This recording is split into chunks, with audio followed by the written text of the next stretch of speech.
Student, তোমাদের সবাইকে Surajit Manna creations চ্যানেলের পক্ষ থেকে সুস্বাগতম। আশা করি তোমরা সকলে ভালো আছো। আমি তোমাদের জন্য এই ভিডিওটিতে সেকেন্ড সামেটিভ ইভ্যালুয়েশন 2024-এর জন্য ক্লাস 7-এর ভূগোলের এক সেট প্রশ্নপত্র সমাধান করছি। এই প্রশ্নপত্রটি তোমরা পেয়ে যাবে রায় অ্যান্ড মার্টিনের প্রশ্নবিচিত্রার set number 3 Bishnupur sir Ramesh institution HS, এই স্কুলে যে প্রশ্নপত্রের সেটটি রয়েছে সেই সেটের সম্পূর্ণ সমাধান করছি।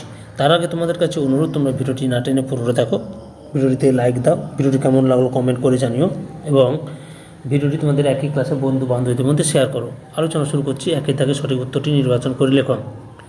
1.1 দাগে যে মরুভূমি থেকে বায়ুবাহিত লোহে সঞ্চিত হাঙ্গ সমভূমির সৃষ্টি হয়েছে সেটি হলো থর, গোবি, সাহারা, আটাকামা। সঠিক উত্তরটি হলো অপশান বিতে গোবি।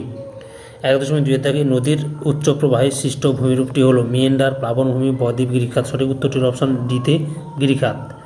1.3 দাগে বিশ্ববিখ্যাত সৌধ তাজমহল যে শিলা দিয়ে তৈরি সেটি হলো গ্রানাইট, ব্যাসল্ট, বেলেপাত, মার্বেল।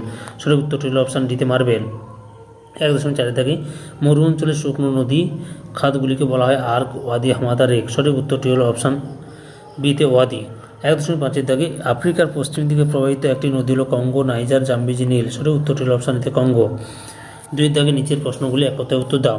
2.1 দাগে কোন শ্রেণীর মাটিতে বালি ও কাদার পরিমাণ প্রায় সমান থাকে? উত্তর দোআঁশ। 2.2 দাগে পৃথিবীর সর্বোচ্চ মালভূমির নাম কি? উত্তর পামির মালভূমি। 2.3 দাগে অনিত্যবহ নদীকে মানচিত্রে কোন রঙে দেখানো হয়? সঠিক উত্তরটি হলো অপশান নয়, উত্তরটি হলো কালো রঙের। 3 দাগে নিম্নলিখিতগুলি থেকে অর্থবহ শব্দ নির্ণয় করো।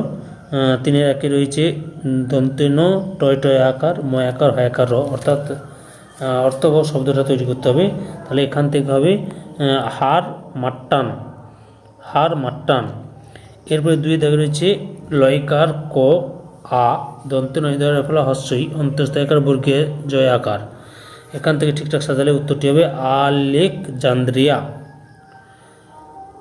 4 দাগে সংক্ষিপ্ত উত্তর দাও। 4.1 দাগে নীল নদের উপর আওয়ান বাঁধ নির্মাণের দুটি মূল উদ্দেশ্য কী ছিল? উত্তর কৃষিকাজে জলসেচ করার জন্য এবং বন্যা নিয়ন্ত্রণের উদ্দেশ্যে। 4.2 দাগে নদীর মোহনায় বদ্বীপ সৃষ্টির দুটি শর্ত উল্লেখ করো। উত্তর 1 নম্বরে নদীবাহিত পলিরাশির পরিমাণ যথেষ্ট হওয়া উচিত এবং পলির সরবরাহ নিয়মিত থাকতে হবে। 2 নম্বরে মোহনা সংলগ্ন সমুদ্রের নিচের স্থলভাগকে মহিষোপান বলে। এই মহিষোপান প্রশস্ত, বিস্তৃত ও গভীর হলে প্রচুর পলি জমতে পারে। 5 দাগে নিম্নলিখিত প্রশ্নগুলি উত্তর দেয়। বিকল্প প্রশ্নগুলি লক্ষণীয়। 5.1 দাগে ভূমির ঢাল ও উচ্চতা, ভূমির ঢাল, উচ্চতা ও জনঘনত্বের ভিত্তিতে মালভূমি ও সমভূমির মধ্যে পার্থক্য নিরূপণ করো। এখানে মোটামুটি দিয়েছি, দেখো সংখ্যাটা অবশ্যই দেওয়ার চেষ্টা করবে। সমুদ্র পৃষ্ঠ থেকে মোটামুটি 300 মিটার উঁচু এবং চারপাশে ঢালযুক্ত বিস্তীর্ণ ভূভাগকে মালভূমি বলে। সময় হচ্ছে সমুদ্র পৃষ্ঠে একই সমতলে বা 300 মিটারের কম উঁচুতে অবস্থিত বিস্তীর্ণ সমতল ভূভাগকে সমভূমি বলে। এই যে ভূমির ঢাল, মালভূমির উপরিভাগ প্রায় সমতল এবং তরঙ্গায়িত হলে চারপাশ খাড়া ঢাল হয়। সমভূমির ঢাল খুব মৃদু বা কম, এর ঢাল ধীরে ধীরে সমুদ্র পৃষ্ঠে মিশে যায়। আচ্ছা, এখানে কিন্তু উচ্চতা যদিও দেওয়া নেই, তবে মালভূমির উচ্চতা বেশি, 300 মিটার থেকে বেশি হবে, আর সমভূমির উচ্চতা 300 মিটারের কম হবে। আর জনঘনত্ব, মালভূমির জনঘনত্ব সমভূমি থেকে কম, কিন্তু সমভূমির জনঘনত্ব মালভূমি থেকে অনেক বেশি। ওকে, এবার 5.2 দাগে মাটি সৃষ্টিতে জলবায়ু ভূপ্রকৃতির ভূমিকা ব্যাখ্যা করো। উত্তরটি লক্ষ্য করো। জলবায়ু, মাটি সৃষ্টিতে জলবায়ু বিশেষ ভূমিকা নেয়। জলবায়ুর দুটি প্রধান উপাদান হলো বৃষ্টিপাত ও উষ্ণতা। এরা আদি শিলার বিয়োজনে সাহায্য করে। আবার জলবায়ু জীবের বন্টন ও প্রকৃতি নিয়ন্ত্রণ করে, যা জৈব পদার্থরূপে মাটিতে ফিরে আসে। মাটির গঠন অনেকাংশে জলবায়ুর উপর নির্ভর করে। যেমন 1 নম্বরে অধিক উষ্ণতায় আবহবিকার প্রক্রিয়া ত্বরান্বিত হয়ে মাটির গঠন প্রক্রিয়াকে ত্রুটিতর করে। 2 নম্বরে স্বল্প তাপমাত্রায় মাটি গঠন প্রক্রিয়া বাধাপ্রাপ্ত হয়, তাই শীতল ও শুষ্ক জলবায়ু অঞ্চলে উষ্ণ অপেক্ষা উষ্ণ ও আর্দ্র জলবায়ু যুক্ত অঞ্চলে মাটির গঠন প্রক্রিয়া দ্রুত হয় এবং মাটির গভীরতা বেশি হয়। আবার 3 নম্বরে অধিক বৃষ্টিপাতযুক্ত অঞ্চলে স্বাভাবিক উদ্ভিদের প্রাচুর্যতার জন্য মাটিতে জৈব পদার্থ ও নাইট্রোজেনের পরিমাণ বৃদ্ধি পায়। এবং 4 নম্বরে স্বল্প বৃষ্টিপাতযুক্ত মরু অঞ্চলে তাই কৈশিক প্রক্রিয়া মরুমৃত্তিকার সৃষ্টি হয়। ভূপ্রকৃতি, ভূপ্রকৃতিও মাটি তৈরিতে প্রভাবিত করে। 2 নম্বরে ভূমির ঢাল খাড়া হলে মাটির তৈরির সুযোগ কম থাকে, আবার ভূমির ঢাল কম হলে সেখানে ধীরে ধীরে মাটির স্তর তৈরি হয়। তাই পার্বত্য অঞ্চল অপেক্ষা সমতল ভূমিতে মাটি গঠনের কাজ দ্রুত হয় এবং মাটির গভীরতা অনেক বেশি হয়। অথবা আগ্নেয় ও পাললিক শিলার মধ্যে পার্থক্য লেখো। আচ্ছা, আগ্নেয় শিলা স্তরায়ন, আগ্নেয় শিলা স্তরহীন, পাললিক শিলা স্তরযুক্ত বা স্তরায়ন তলযুক্ত। কেলাসের অস্তিত্ব, আগ্নেয় শিলায় কেলাসিত স্ফটিক যুক্ত হয়, পাললিক শিলা কেলাস স্ফটিক থাকে না। ক্ষয়িষ্ণুতা, আগ্নেয় শিলা সহজে ক্ষয়প্রাপ্ত হয় না, পাললিক শিলা সহজে ক্ষয়প্রাপ্ত হয়। জলশোষণ ক্ষমতা, আগ্নেয় শিলা জল শোষণ করতে পারে না অর্থাৎ অপ্রবেশ্য শিলা, পাললিক শিলা জল সঞ্চিত থাকে অর্থাৎ প্রবেশ্য শিলা। খনিজের উপস্থিতি, আগ্নেয় শিলা বিভিন্ন প্রকার ধাতব খনিজ যেমন তামা, সোনা, লোহা, ম্যাঙ্গানিজ প্রভৃতি পাওয়া যায়। আর পাললিক শিলায় প্রধানত জৈব জ্বালানি যেমন কয়লা, খনিজ তেল, প্রাকৃতিক গ্যাস পাওয়া যায়। সৃষ্ট ভূমিরূপ, আগ্নেয় শিলা লাভা, মালভূমি এবং গোলাকার পাহাড় গঠনে সাহায্য করে। পাললিক শিলা ভঙ্গির পর্বত, কাশ ভূমিরূপ গঠনে সাহায্য করে। পাললিক শিলার উদাহরণ হলো গ্রানাইট ব্যাসল্ট আগ্নেয় শিলার উদাহরণ হলো গ্রানাইট ব্যাসল্ট এবং পাললিক শিলার উদাহরণ হলো বেলে পাথর, চুনাপাথর প্রভৃতি। 6 থেকে যে কোনো একটি প্রশ্নের উত্তর দাও। 6.1 দাগে আফ্রিকা মহাদেশের নিরক্ষীয় অঞ্চল ও ভূমধ্যসাগর সন্নিহিত অঞ্চলের স্বাভাবিক উদ্ভিদ কীভাবে জলবায়ু দ্বারা নিয়ন্ত্রিত হয় তা ব্যাখ্যা করো। উত্তর, নিরক্ষের চিরহরিত অরণ্য।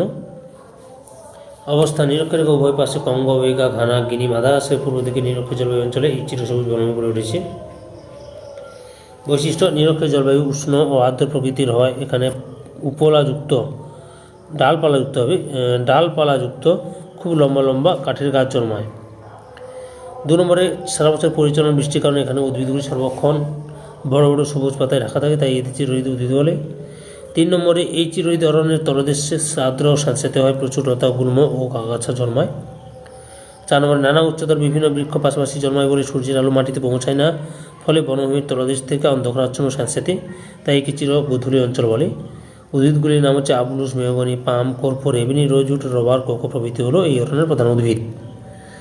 ভূমধ্যসাগরীয় অরণ্য অবস্থান, আফ্রিকার উত্তর পশ্চিম ও দক্ষিণ পশ্চিম অংশে ভূমধ্যসাগরীয় জলবায়ুর অন্তর্গত মিশর, লিবিয়া, টিউনিসিয়া, আলজেরিয়া, মরক্কো প্রভৃতি দেশে এই অরণ্য অবস্থান করছে। বৈশিষ্ট্য, আফ্রিকার একেবারে উত্তর পশ্চিম ও দক্ষিণ পশ্চিমে অবস্থিত ভূমধ্যসাগরীয় জলবায়ুর প্রধান বৈশিষ্ট্য হল আর্দ্র শীতকাল ও শুষ্ক গ্রীষ্মকাল। এই ঋতুচক্রের সঙ্গে খাপ খাওয়ার জন্য উদ্ভিদের শিকড়গুলি খুব লম্বা হয়। 2 নম্বরে, কাণ্ড কর্ক জাতীয় পদার্থ দ্বারা ঢাকা থাকে। 3 নম্বরে, পাতায় মোমের প্রলেপ থাকে। 4 নম্বরে, শীতকালীন বৃষ্টিপাতের কারণে প্রচুর ফল গাছ যেমন কমলালেবু, আঙ্গুর প্রভৃতি জন্মায়, তাই এই জলবায়ু অঞ্চলকে পৃথিবীর ফলের বাগান বলে। ফল ও বীজগুলি রসপূর্ণ হয়। উদ্ভিদ, কর্ক, ওক, বীজ, উইলো, আগ্রো, ডুমুর, যারা, জলপাই ও বিভিন্ন টক জাতীয় ফলের গাছ এখানে জন্মায়। 6.2 থেকে মানুষের নানাবিধ ক্রিয়াকলাপ উদ্ভিদের উপর নেতিবাচক প্রভাব ফেলে, বক্তব্যটির যথার্থতা বিচার করো। উত্তর, জনজীবনে নদীর প্রভাব অপরিসীম। নদী যে কোনো সভ্যতা সৃষ্টিতে অগ্রণী ভূমিকা পালন করে থাকে। যেমন প্রাচীনকালে নীল নদীর তীরে মিশরীয় সভ্যতা, সিন্ধু নদীর তীরে সিন্ধু সভ্যতা, বর্তমান গঙ্গা, পদ্মা, ব্রহ্মপুত্র, ইয়াংসি, হাঙ্গর, টেন প্রভৃতি নদীকে কেন্দ্র করে সভ্যতার বিকাশ ঘটেছে। মানব জীবনে নদীর প্রভাবগুলি হল: বসতি গঠন, নদীর সঞ্চয় কাজের ফলে গঠিত বদ্বীপ বা সমভূমি অঞ্চলে পৃথিবীর অধিকাংশ মানুষের বসতি স্থাপিত হয়েছে এবং নদীর তীরবর্তী অঞ্চলে বিখ্যাত শহর গড়ে উঠেছে যেমন কলকাতা, বারাণসী, এলাহাবাদ প্রভৃতি। 2 নম্বরে, জলের যোগান, পানীয় জল থেকে কৃষিকাজ বা শিল্পের প্রয়োজনীয় জল সরবরাহ সবই নদীর দ্বারা হয়ে থাকে, তাই নদীর তীরবর্তী অঞ্চলগুলি কৃষি ও শিল্পে উন্নত ও বসতিযুক্ত। 3 নম্বরে, কৃষিকাজ, নদীর নবীন পরিমাটি সমৃদ্ধ প্লাবনভূমি কৃষিকাজের পক্ষে আদর্শ, যেমন ভারতের গাঙ্গেয় সমভূমি অঞ্চলে কৃষিকাজ উন্নতি লাভ করেছে, আবার মরুপ্রায় মিশরের নীল নদের পলিসমৃদ্ধ অঞ্চলও কৃষিকাজে উন্নত। 4 নম্বরে, মৎস্য চাষ, নদীর মৎস্য শিকারকে কেন্দ্র করে নদীর মোহনা সংলগ্ন অঞ্চলে মানুষ মৎস্য শিকার ও মৎস্য চাষ করে জীবিকা নির্বাহ করে থাকেন। 5, জলবিদ্যুৎ উৎপাদন, মূলত পার্বত্য মালভূমি অঞ্চলে খরস্রোত নদীগুলি থেকে টারবাইন ঘুরিয়ে জলবিদ্যুৎ উৎপাদন করা যায়। বর্তমানে পরিবেশ বান্ধব এই বিদ্যুৎ শক্তির ব্যবহার ও চাহিদা বৃদ্ধি পাচ্ছে। 6 নম্বর, বন্দর গঠন, নদীর মোহনায় প্রধান নদী বন্দর ও অন্যান্য স্থানে স্থানীয় নদী বন্দর গড়ে উঠলে দেশের ব্যবসা বাণিজ্য উন্নতি লাভ করে। পুরো ভিডিওটি দেখার জন্য তোমাদের সবাইকে অসংখ্য ধন্যবাদ।